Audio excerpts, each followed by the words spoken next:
A lot of what civilization tended to be in the 20th century was progress up the food chain. We're going to need to make a kind of fundamental adjustment in the 21st century to understanding that a more advanced culture doesn't eat higher on the food chain, it eats lower on the food chain.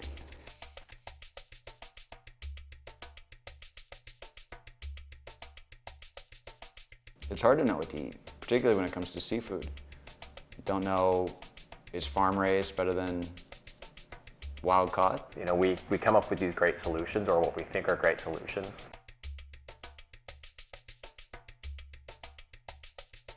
But quite often we don't stop and really properly ask ourselves, is this the right answer? The general public, when you go out to your fish market or at the restaurant, they see the fillet. You know, they don't see the whole fish. They don't see where it's come from. They don't see what's gone into making that fish.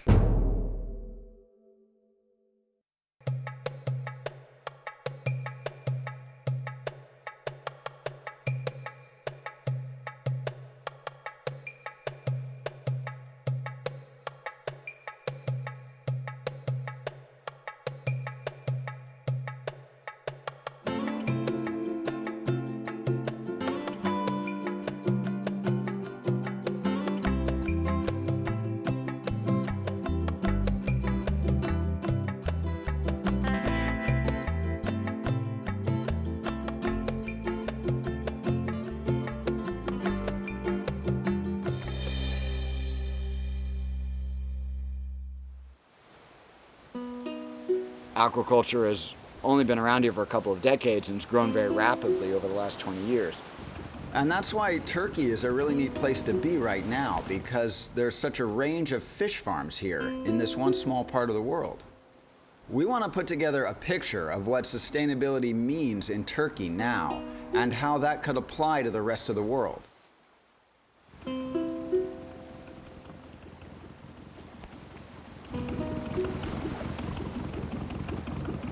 So we just approached this guy who's out here fishing for snapper in very deep water with a hook and line. And he said in 1984, 85, back in the mid-80s, they were able to catch 1,000 pounds of fish a day here at this site. And now they're catching maybe 50 or 60 pounds a day. A country surrounded on three sides with water is running out of fish to sell. All along the coast, fishing towns are turning into tourist towns. A way of life is disappearing. What we have here in Turkey is a country that is transitioning very rapidly from a fishing operation to an aquaculture industry.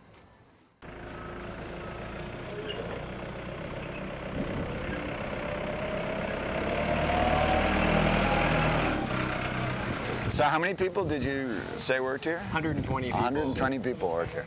The most common approach to farming fish that normally live in the ocean is to raise the fish in their native waters, but contained inside of a large pen, suspended in the water. So 240,000 fish? In this way, these marine species experience water temperatures and chemistry similar to their wild cousins, only they are packed into cages at a much higher density, and they are fed fish food pellets instead of their natural, more varied diet.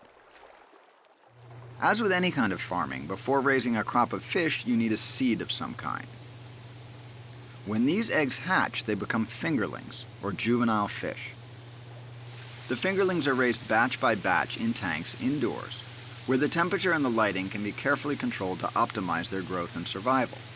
When they are large enough, each batch of young fish is moved outside to pens in the ocean very near to shore, where they can be closely monitored and fed as often as necessary. After several months, the fish are moved again, this time further offshore where the water is colder and deeper. In a sea bass operation like this one, each pound of fish takes about 3 or 4 pounds of feed to produce. Almost every fish farmer in the world is focused on using the smallest possible amount of feed. This farm uses a partly automated feeding system. Right now we're heading a little bit offshore to where some of the net pens are. We're going to hopefully see the automatic feeder.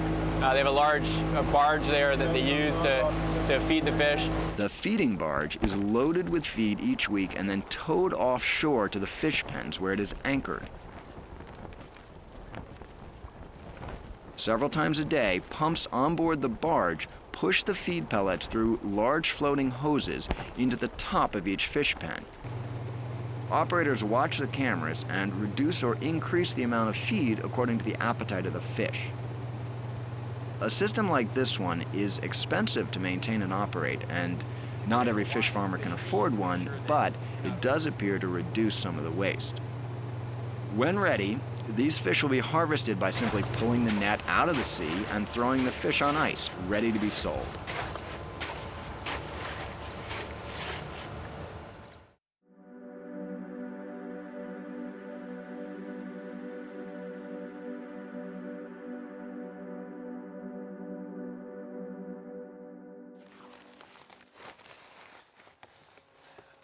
As far as the eye can see that way, at least 1, 2, 3, 4, 5, 6, 7, 8, 9, 10 bags deep, 2 bags high, so 20 bags per row, and by 100 rows. Fish farming is very intensive.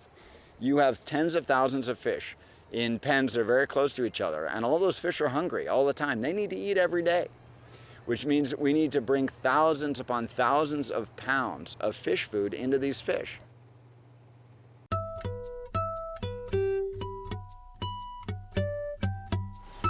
And this is the largest plant in Turkey? Yes, yes, For feed production? you can say yes, largest fish feed factory.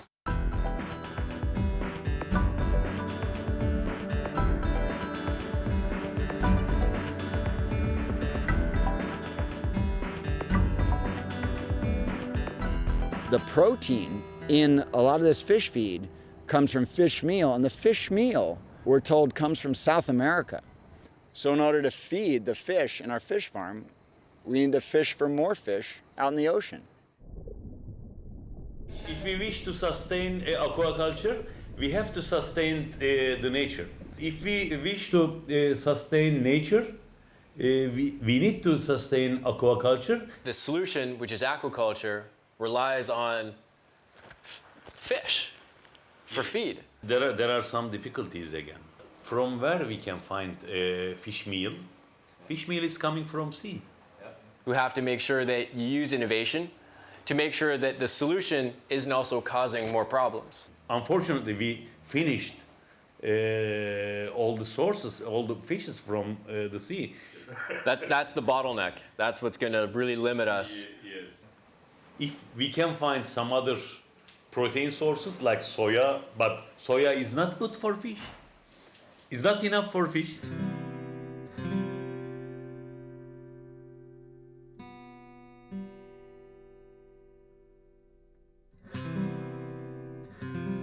The amount of power, electricity, fuel to catch the fish in Peru, then move that material here to Turkey.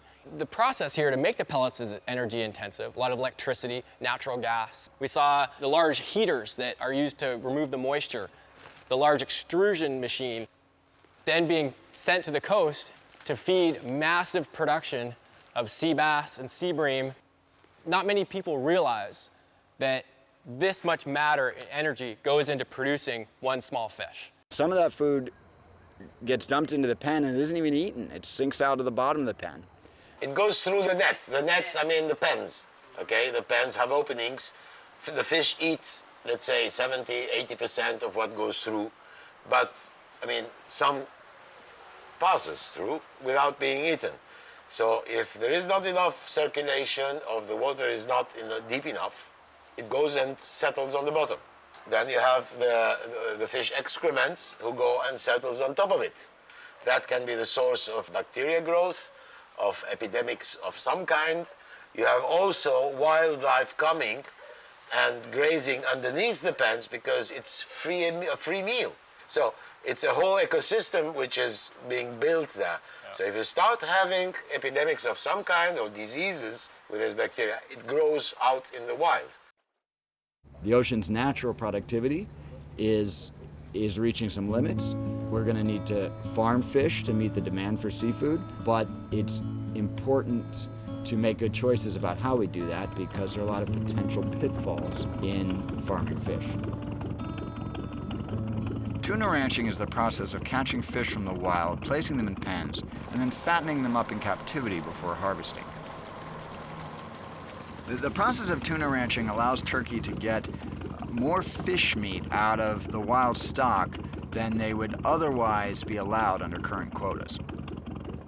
The tuna ranching companies find the school of wild tuna and they encircle that school with nets that are almost a mile long. They transfer the tuna from the big nets into the round pens. Then they tow the entire pen north to this bay near Izmir. This is amazing.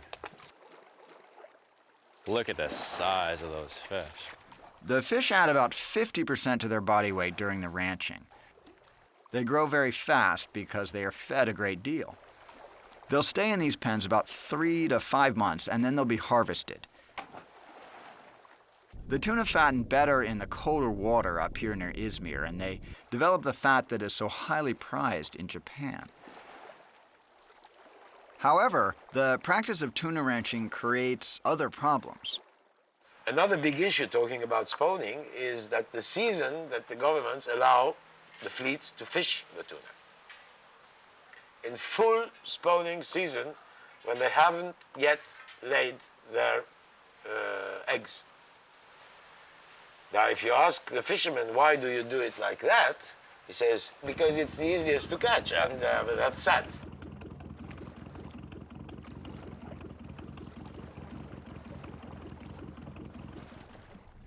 Tuna don't start spawning until the age of 3, and then they will spawn for about a decade. So if we take them when they're too young, before they've even had a chance to reproduce once, then we're making it very difficult for the natural population to survive. If it spawns in captivity, in a pen, those eggs are gone. The problem still here is not what is done, it is the extent at which it is done, because you have quotas. Yep. Every country member of FAO, United Nations, or ICCAT has quotas. Right. Every county breaks those quotas. Italy goes above by 30%, 40%. Yep. Spain breaks it by 30, 40%. France breaks it by 20%.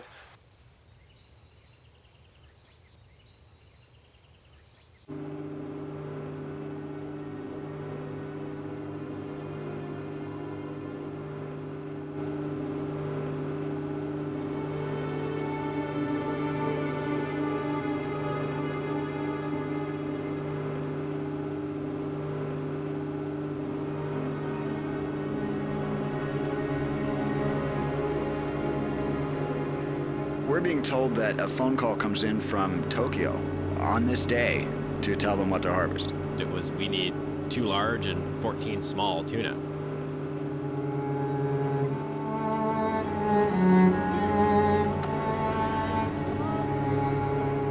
The divers go into the pens with these bang sticks. Bang sticks are a shotgun shell on the end of a 4-foot metal rod. They use the bang stick to physically contact the head of the tuna, and the shell explodes, and that's the initial blow.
The fish start coming up pretty steadily now. They take the big ones first, then we get into the small ones, and they just come one after another, and it becomes a production line. They seem to kill these fish about 5 times. First they shoot them in the head, then they stab them in the heart twice, because they flip the fish over, do it from both sides. Then they brain them with a spike, and then they take that rod and push it down their spine. But they have to be killed very quickly and bled out because that helps preserve the quality of the meat. It's a serious business. It's quite precise. You don't see a lot of waste in terms of manpower or in terms of fish. But the problem is that the tuna's not going to make it. We're catching too much. We have too much technology. We have too many advantages on our side. This is a type of aquaculture that you really can't fix by changing the way they do it. This is a type of aquaculture that you can only fix by reducing the demand for this fish.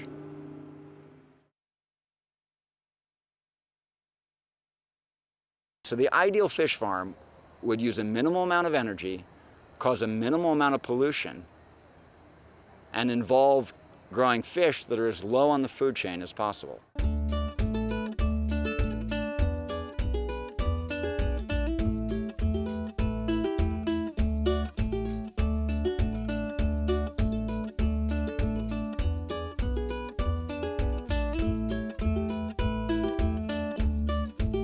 When a fish farm is located inland, it faces a different set of challenges than farms set in the ocean. For example, water is often in limited supply.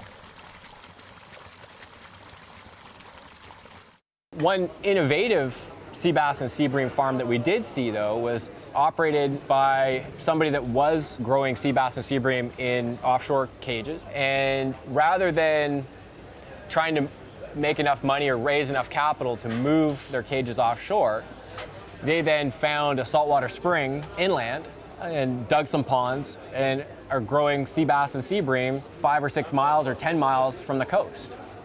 What he's found over time, over the last 5 years, is that this steady supply of saline water is actually producing a better product.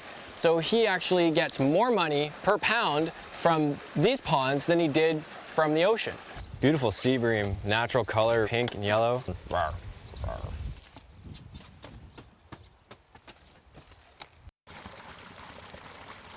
This is great. I think this is the most important part of all your operation, is the fact that you have salt water. There's no pumping, you don't have to pay for electricity. This helps keep your costs down. Economically, it makes sense. And I think environmentally it makes sense because he's able to feed more efficiently. There's not as much waste. It's a very interesting example of capitalizing on certain features of the landscape. Very nice operation.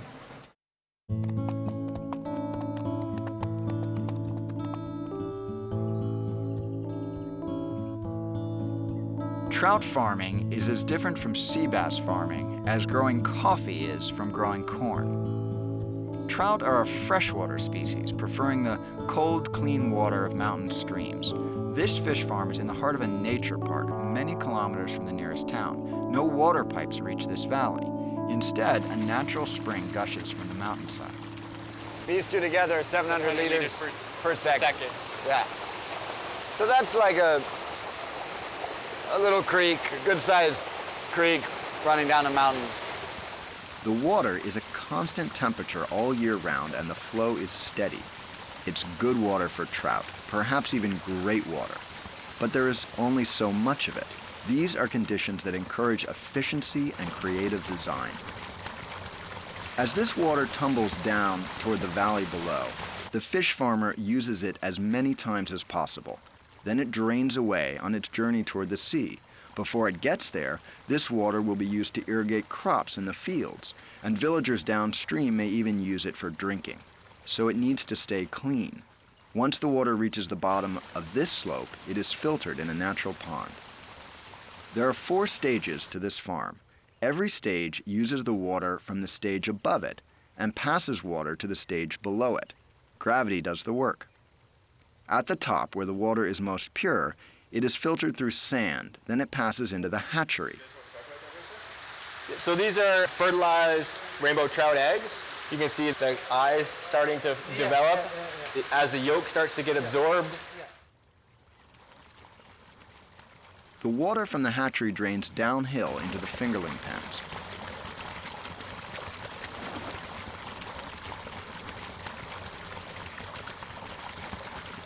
These are rainbow trout, little tiny guys, maybe about 10 or 15 grams. The fish are a little bigger here, but they're still kept under cover for protection from the sun. From there, the water drains through the broodstock sheds.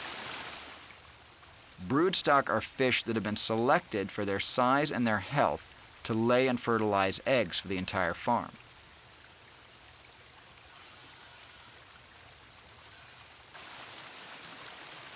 Finally, the water flows into the grow-out pens, where the larger fish live and grow until they are harvested for the market. This is the bottom end of the farm. If we look at the materials flowing through this farm, the water makes a short journey, and the trout are born and die in the same place. But the issue of feed remains. In the wild, trout are omnivorous predators, eating insects, smaller fish, fish eggs, crayfish, and anything else they can find. Oh, look at that. Beautiful. Bon appetit. Thank you. The trout are delicious, and the water management on the farm is elegant and efficient. But their food comes from far away, and the trout themselves have a long way to go from here to whatever dinner plate they are destined for.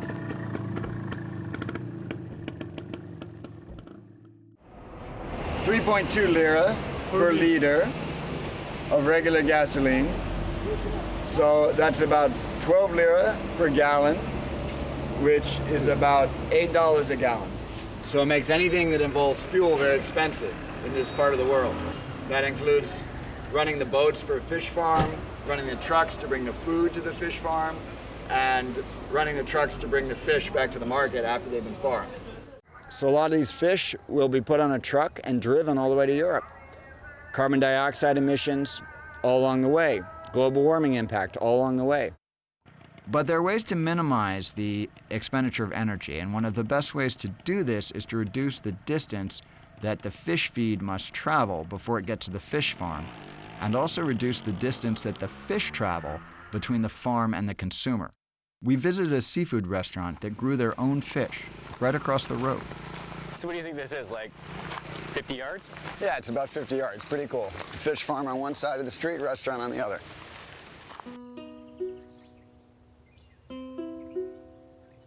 It's terrific. I mean, this is where the demand is, right here in the restaurant. There's some other great things about local food production, too. You have control over the food chain. These guys see what they're buying. The customer sees what they're buying. You know what it is, you know where it came from, and you know what it's been eating, and you know what hasn't been done to it. Right. So the guy who runs a restaurant has control over all these things with a short food chain, which you wouldn't have with a long food chain. And the fish are fresh. So it's that maximum output for minimum input that drives you towards sustainability. And I'm looking for operations that manifest that quality.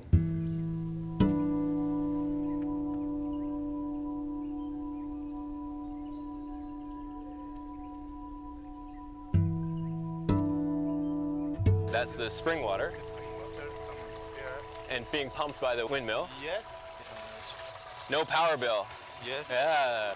This fish feeds a lot lower on the food chain, but the impacts that we're seeing here are quite minimal in comparison to potentially what we see with tuna and sea bream. The feed conversion ratio of these carp is a lot lower than a lot of the carnivorous fish that we see. This farm produces enough eggs and larvae to essentially distribute them throughout Turkey, which is amazing. Turkey's a big country, and carp is really one of the earliest fishes that were cultured in this country, so there's a lot of historical significance. Can I hold some fish? Usually this is a little bit more difficult with fish, but let's see what we get. Come on. Oh.